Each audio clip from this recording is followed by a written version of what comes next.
शरद पवारांच्या निवृत्तीच्या घोषणेनंतर राष्ट्रवादीमधील अनेक नेत्यांना धक्का बसला। शरद पवारांच्या भूमिकेला पाठिंबा देत भाजपतून राष्ट्रवादीत आलेल्या एकनाथ खडसे त्यापैकीच एक। शरद पवारांच्या निवृत्तीच्या घोषणेने खडसेंच्या राजकारण पुन्हा एकदा धोक्यात येण्याची शक्यता आहे। कसं जाणून घेऊयात आमच्या या विशेष रिपोर्टमधून। निवृत्तीच्या गोंधळात खडसे संकटात, पवारांशिवाय एकनाथ खडसे निराधार, एकनाथ खडसेंचं राजकारण धोक्यात, भाजप राष्ट्रवादी युती झाल्यास खडसेंची कोंडी। शरद पवार यांनी राजकीय निवृत्तीची घोषणा केल्यानंतर राष्ट्रवादीतील काही लोकांची मोठी कोंडी झाल्याचं पाहायला मिळतंय। शरद पवार यांच्याकडे पाहून राष्ट्रवादी काँग्रेसमध्ये आलेल्या या नेत्यांविषयी आता चर्चा सुरू झाली आहे। यातला सगळ्यात मोठा फटका बसण्याची शक्यता आहे एकनाथ खडसे यांना, कारण शरद पवार यांच्याशिवाय एकनाथ खडसे हे राष्ट्रवादीत निराधार झाल्यासारखे होतील असं अनेकांना वाटतं।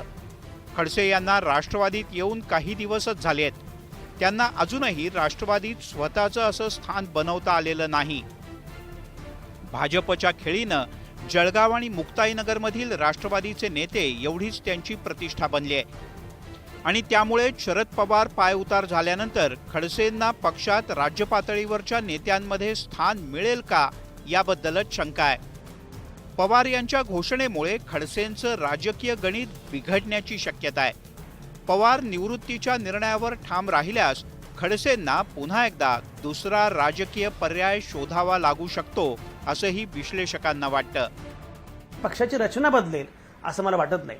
उलट पक्षाची रचना पूर्वीप्रमाणेच असेल। शरद पवार त्याच पद्धतीनं त्यांचं नियंत्रण पक्षावरचं असेल हे आपण लक्षात घेतलं पाहिजे। त्यामुळे नव्या रचनेमध्ये हे जे काही नेते आहेत, ज्या नेत्यांचा उल्लेख केला जातो, त्यांचं स्थान फार धोक्यात येईल असं मला वाटत नाही। खरं तर खडसे यांची मुख्य अडचण भाजपाच आहे। भाजपमधल्या नेत्यांना कंटाळून त्यांना पवारांचं घड्याळ मनगटावर बांधावं लागलं, पण तेच घड्याळ आता भाजपच्या इशाऱ्यावर चालणार असेल तर मात्र खडसेंची मोठी कोंडी होणार आहे। पण असं असलं तरी भाजपचे नेते एवढ्या आधी काहीच ठोस बोलायला तयार नाहीत। आता जिथे नजर पण जाते ना तिथे लोक बीजेपीकडे येत आहेत, म्हणजे नुसती नजर पडली तरी, म्हणून हे आले काय उद्या कोण आलं काही फरक पडत नाही, येतील सुद्धा आणि ते वरिष्ठ ठरवतील त्यांना घ्यायचं का नाही। पण एवढं मात्र आहे की जिथे नजर जाते तिथे लोक बीजेपीमध्ये यायसाठी उत्सुक असतात।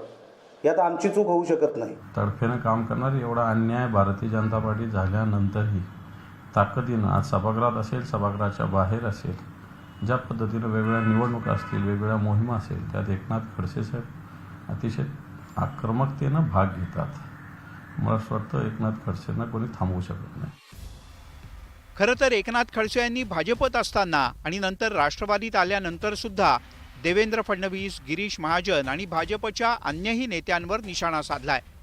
पवारांच्या पाठबळानं खडसे यांना विधान परिषदेचं गटनेतेपद सुद्धा मिळालं। पण आता शरद पवारच पक्षात सक्रिय राहणार नसतील तर खडसे यांची पुढची वाटचाल कशी राहील हे पाहणं अतिशय महत्त्वाचं आहे। Bureau report, news 18 Lokmat.